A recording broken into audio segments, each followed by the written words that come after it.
nous souhaitons la bienvenue à la soutenance des thèses de M. Adel El Masri. Je remercie tout particulièrement M. Pierre Pêche de son soutien en tant que directeur de matrice.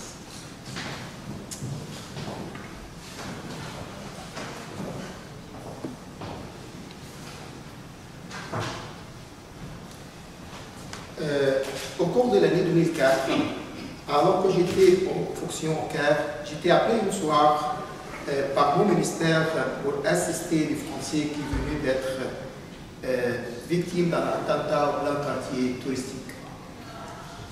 Les quelques jours passés à l'hôpital à leur chevet expliquent en grande partie ma présence devant vous aujourd'hui.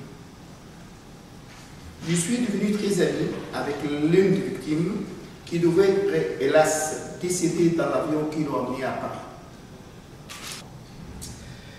Pour moi, et d'une manière générale, cette démarche d'encadrement d'un professionnel a été riche d'expérience et elle m'a permis de prendre la mesure du nécessaire va-et-vient entre la recherche et l'action. Je veux dire, pendant 6 ans, moi-même, ça m'a permis de me former, vous encadrer, ou de vous suivre, et puis de voir le cheval qui partait très très loin en ayant bride abattue, sans trop contrôle. Ça m'a permis aussi d'avoir un certain retour d'expérience, y compris dans ma pratique d'encadrement doctoral, pour mes doctorants qui sont venus après. Et même pour ceux qui ne sont pas professionnels, certaines de vos démarches, en particulier dans le va-et-vient avec les professionnels du tourisme, m'a donné des idées et m'a permis d'inciter mes propres étudiants doctorants, autres, de s'investir dans ce que j'appelle la recherche-action. Donc c'est positif. Je crois qu'il faut souligner la richesse d'une manière générale dont peut bénéficier le monde universitaire en favorisant l'accompagnement de professionnels, pour certains chevronnés comme vous, dans cette démarche difficile d'une réalisation d'un travail scientifique. Des cadres, aussi de former des cadres,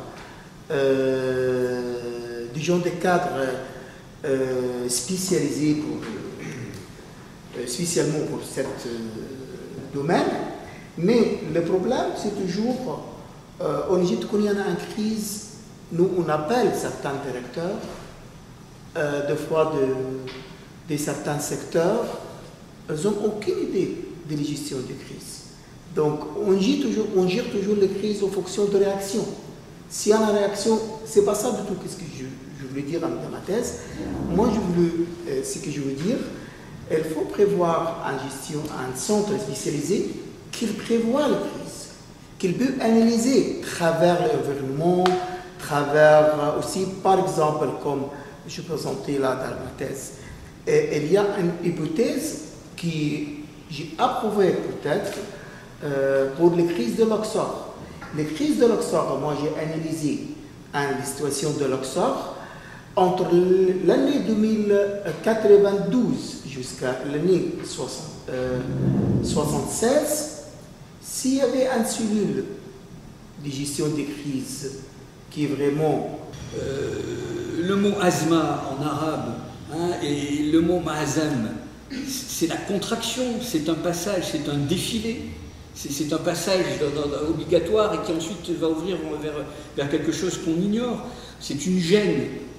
Donc, moi je pense sur le plan épistémologique, vous deviez nous développer cette notion de crise, qui est à mettre en parallèle avec la notion de risque, et là aussi la notion de rizq, parce que le mot vient de l'arabe.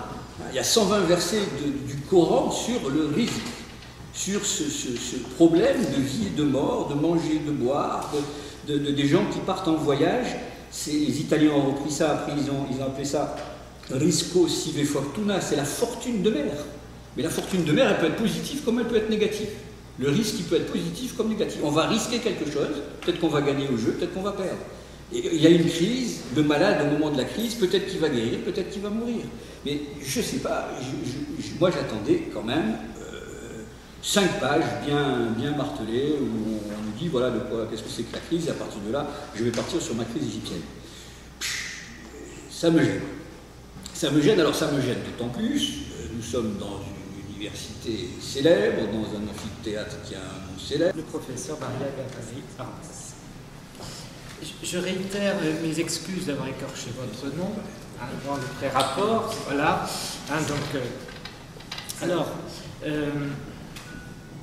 Donc cette thèse, on l'a dit, et sans doute je vais être parfois dans certaines répétitions, donc j'irai plus rapidement.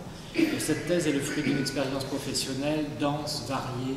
Vous l'avez présenté, votre directeur de thèse l'a rappelé, vous permettant donc d'être un acteur privilégié de la gestion de crise dans le domaine touristique sur différentes crises, on l'a vu. Cette thèse est courte, comme l'a dit le professeur Biosec, 205 pages, sans les annexes et les tables diverses, voilà, c'est un premier point, mais effectivement une lecture aisée grâce à une rédaction claire, donc tout ça est très positif et très agréable. Le plan, personnellement, m'a paru relativement logique, clair, enfin voilà, permettant de faire le point à la fois sur la gestion de crise avant de s'interroger à la place du tourisme en Égypte, l'activité touristique plutôt en Égypte. C'est à mon tour de prendre la parole, mais effectivement l'essentiel a été dit, donc je pourrais être très synthétique. J'essaierai donc de faire une intervention plutôt conclusive, sans vous poser des questions, même si effectivement un certain nombre d'interrogations que nous avons tous ici aujourd'hui sont restées un peu sans réponse. On a fait tous le constat d'une thèse très atypique.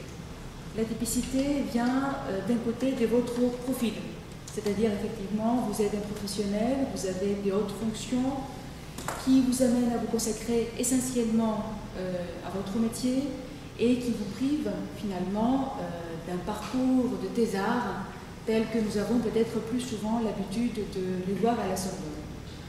Cela aboutit, et cela a été dit également, à une thèse qui est également, elle aussi, relativement atypique, avec ce qu'il y a de positif et ce qu'il y a aussi de problématique. En ce qui me concerne, cette atypicité ne me gêne absolument pas sur les principes. Je vais passer l'essentiel de ma vie à défendre les choses atypiques plutôt que de m'en offusquer. Donc, ce n'est pas du tout une critique contre, finalement, un format différent.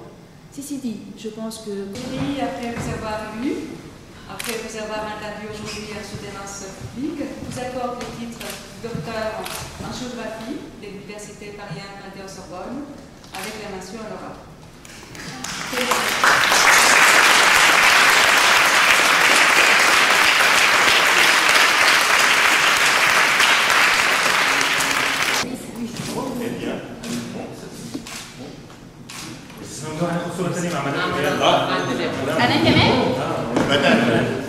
Yes. Oui. Ouais, c'est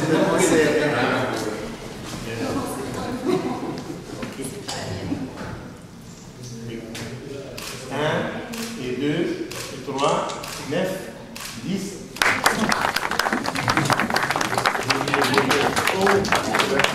Si c'est avec le fond, c'est bien. Voilà. Donc c'était vraiment Silvio Anglici. Donc c'est vraiment c'est